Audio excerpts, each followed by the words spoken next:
Hello there! This deck that I've made is about to change the game forever. Maybe. But no, this is a deck list that I'm very proud of. It has two engines in it, and I'm gonna go over the first engine right away. The first engine I have is Runick. Like, whoa, wow, another Runick deck? Oh no. But once I go through this, you're gonna really question the second engine I have in here. But first, let's go through the Runic cards. Um, we got two Fountain. Obviously, this is the best. This is the field spell. It's really good. One of the. It's just awesome. You just recycle your Runic spell cards, your quick plays, and draw the same number. Everyone knows how Runic plays, I think. I would hope so.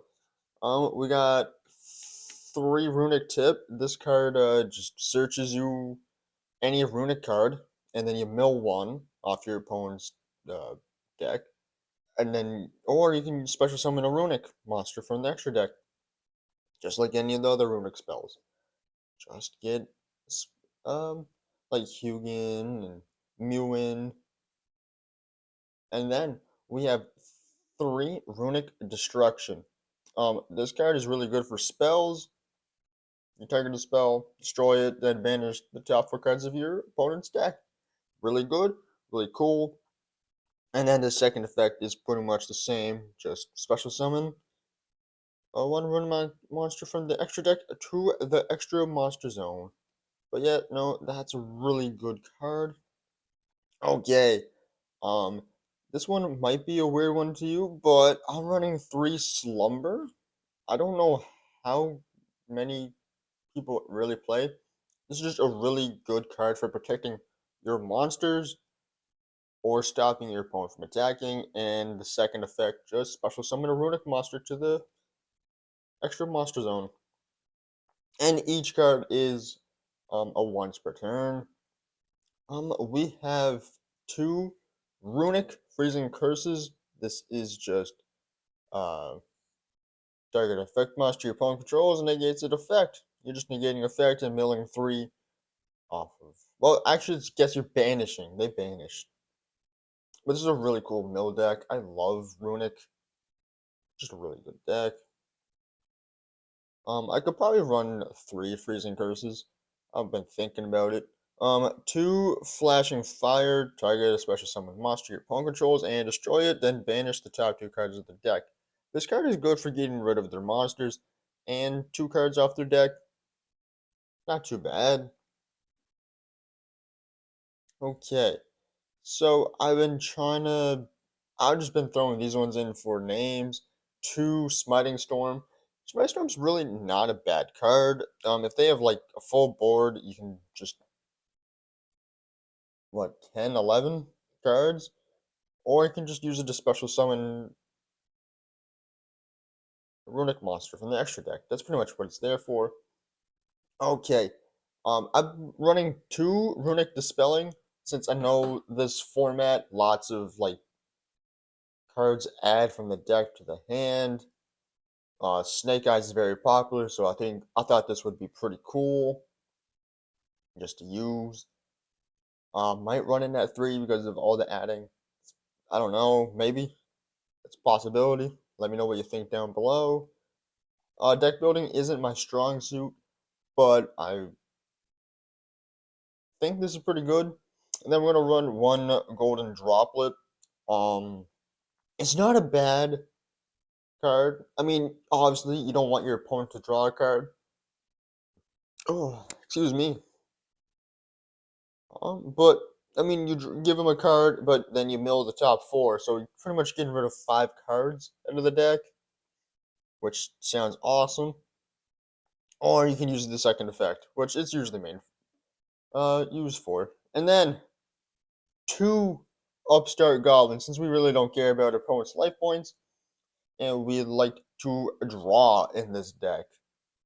We all know what upstart goblin does. We love upstart. These things are pretty old, a little beat up. And then we're running 1 day of peace. Like pretty cool. Pretty cool. You know what one day a piece does. Okay, so we're going to get on to the second engine here.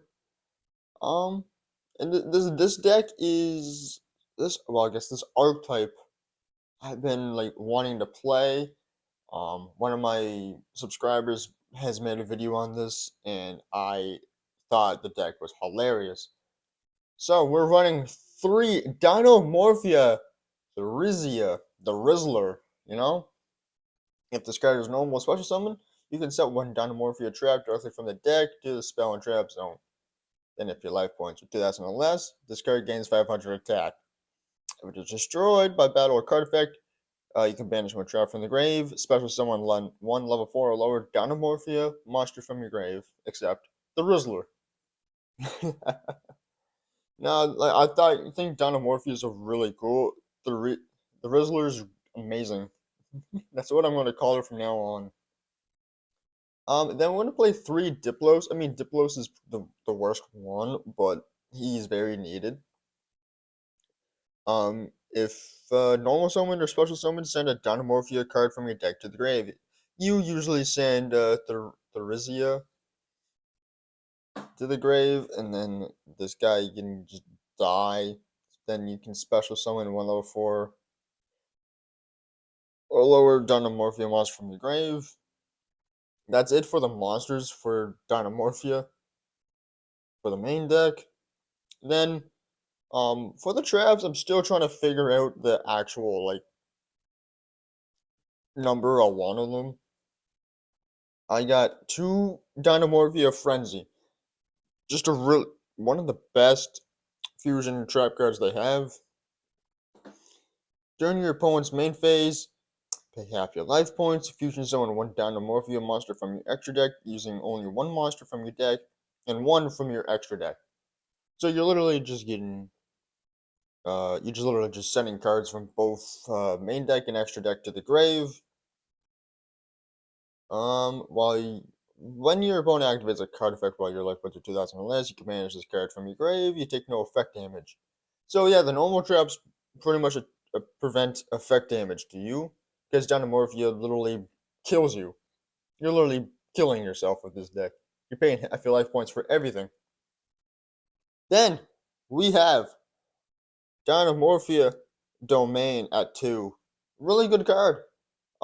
This is the other fusion. I was running both fusion traps at 2 during the main phase. Pay half your life points. Fusion summon one Dynamorphia fusion monster from your extra deck using monsters from your hand, deck, or field as material. So you would use this one for Kentragina, which I'll go over. When your opponent activates a card or effect while your life points are 2,000 or less, banish this card. You take no effect damage. Blah blah blah. Already went over that part. Normal traps. Then we're going to go into two Dynamorphia Shell. This is a really interesting counter trap.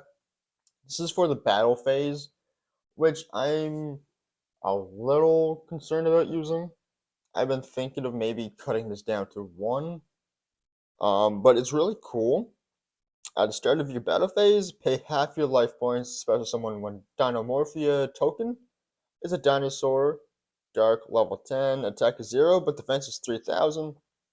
If you do, for the rest of this turn, while you control that token in your monster zone, your opponent cannot target other monsters for attacks except that one.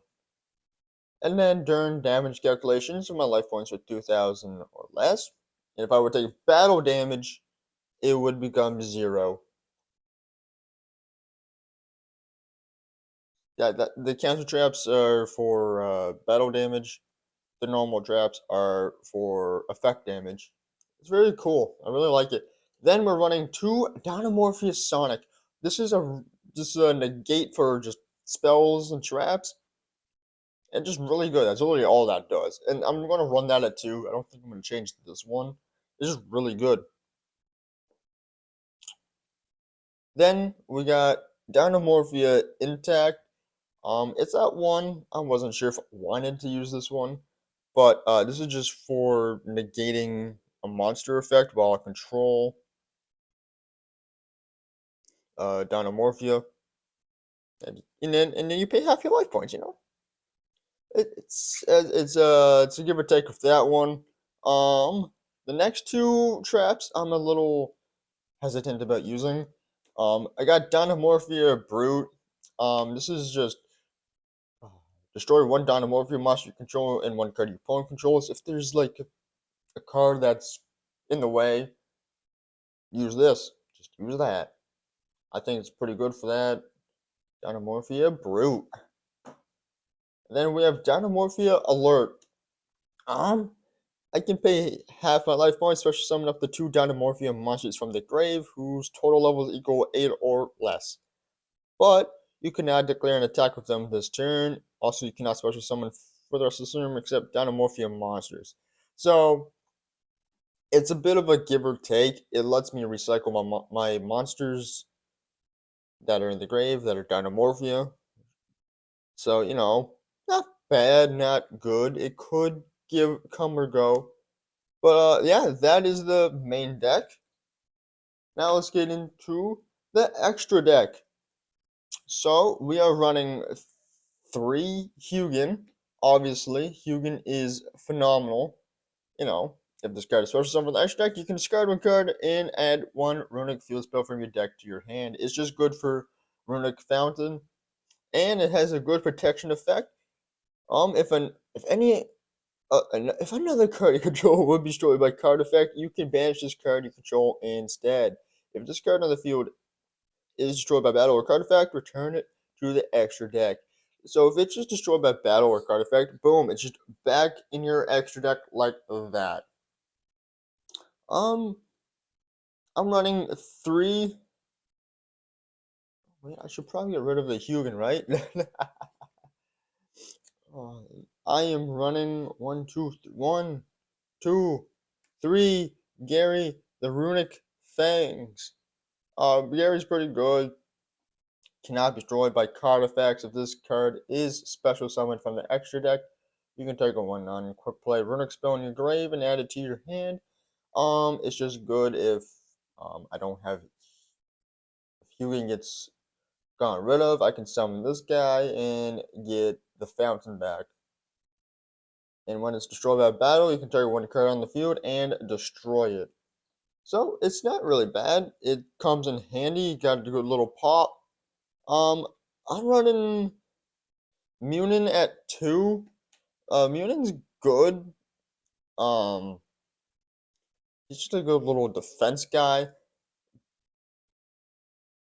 When your opponent activates a card effect that targets a runic card you control or set, you quick effect you can banish this card for just protecting it. And I gain 1,000 life points during the end phase. I mean, I'm not real worried about gaining life points. I'm more so just burning mine.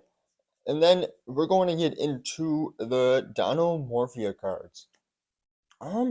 We got 2 Morphia Stealth Bergia. This card is probably the worst fusion we have, but he's used for the fusion traps to go into the better fusion monsters. Um, yeah, he really doesn't do nothing too special. While my life points are 2,000 or less, I do not pay to activate trap cards or Morphia monster effects. You can only use each of the following effects of Morphia Stealth Bergia once per turn. When your opponent activates a monster effect, you can inflict damage to your opponent equal to the monster's original attack. If this card is from a battle or card effect, you can special summon one level 4 or lower Morphia monster from your grave. Yeah, he's literally just there for recycling. I have 1 Kentragina right now. This supposed to be at 2. But the place I ordered it from did not have the second one when they said they did, so it got refunded. But yet, Morphia Kentragina probably at 2. A really good card. Just 2 Morphia monsters with different names, so either trap works. But It loses attack equal to your life points. You can only use each of the following effect of Kentragina once per turn. During the main phase, quick effect, you can pay half your life points and banish one Dynamorphia normal trap from your grave. This effect becomes the trap's effect when this card is activated. If this card is destroyed by battle or card effect, you can special summon one level 4 or lower Dynamorphia monster from your grave.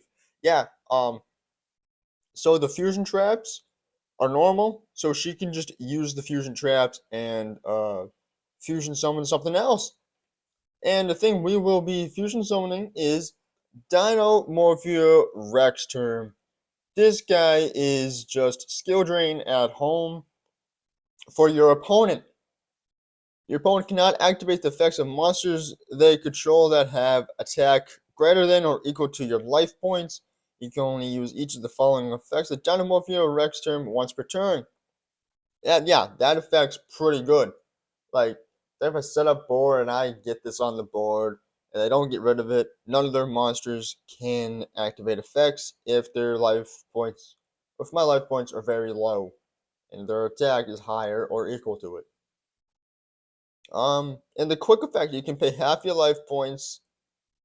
The attack of all monsters your opponent currently control become equal to your life points until the end of the turn. So if they try to swing at me, this is just great. And if it is destroyed by battle, card effect special summon one level 6 or lower Dynamorphia from your grave. So it's a really just good card to begin with. And it is well, you go into Kentragine and then you're gonna want to pull this guy out. So yeah, that is my deck list. I still need to playtest it a tiny bit more. I need to get another round at the traps, see which ones I need to cut, see if they do need cut. But overall, that is what the deck's going to look like. I hope you've enjoyed, and if you did, leave a like and maybe hit the subscribe button. We just hit 100 subscribers. It's fucking awesome, guys. I appreciate all of you for all the support. And anyway, this has been your boy Sai, and peace.